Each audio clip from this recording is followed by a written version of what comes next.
Records are kept for the number of police killed in shootings in America. Records are kept for the number of police who have died from COVID. Important information, of course. But when it comes to the number of people hurt or killed by police, the records aren't always there. And it's our Newsy Tonight focus. Here's what we do know this evening. According to the Washington Post database, in 2020, just over 1,000 people were killed by police.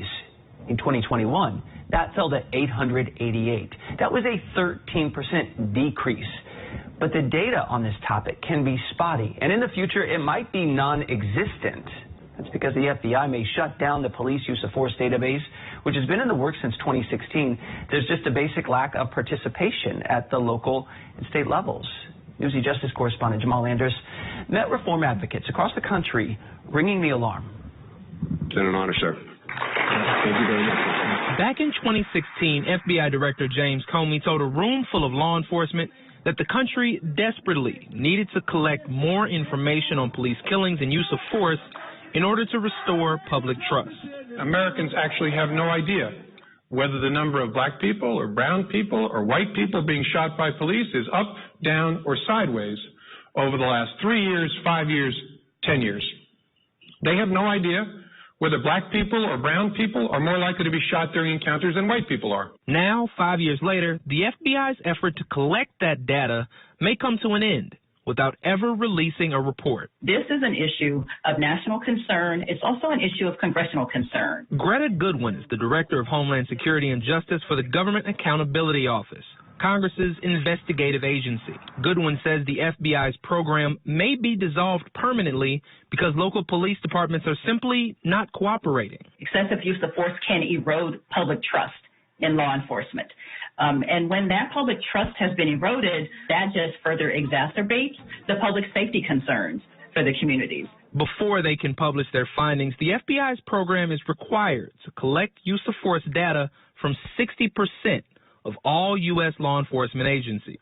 If the FBI can't meet that 60% threshold by the end of 2022, the collection effort will end. In 2019, the program gathered data from 44% of U.S. law enforcement agencies.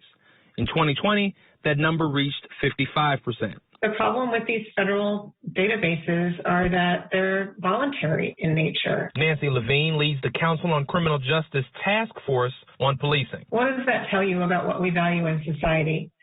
That documenting the deaths of people at the hands of the state is something that we don't do systematically in a way that we know that we're capturing all of those cases. This effort to gather information grew out of social unrest following the killings of Michael Brown, Tamir Rice, Laquan McDonald, and several others.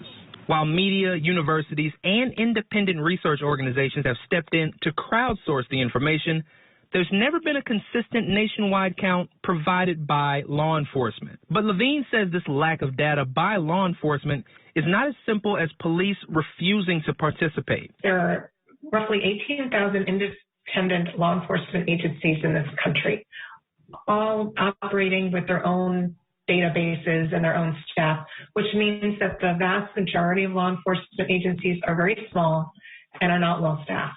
These systems are old, they're antiquated, they don't talk to each other, they don't integrate across jurisdictional boundaries. So those are all real reasons why agencies don't submit data or don't share it readily. Amongst the GAO's recommendations to turn things around includes assigning someone from the Attorney General's office to focus on collecting this information on police killings so reforms can be made. I believe that more and better access to data equals more and better transparency and accountability. According to the Washington Post, since 2015, U.S. law enforcement has killed nearly 1,000 people every year, with Black Americans being the victims at a disproportionately higher rate than any other race.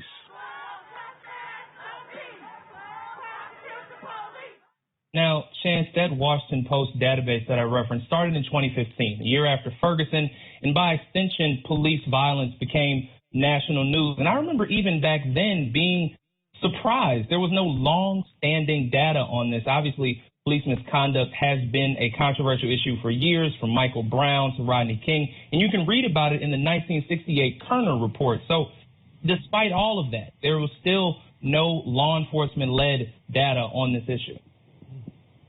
Speaking of longstanding, you actually found out DOJ was supposed to be collecting this exact data for decades?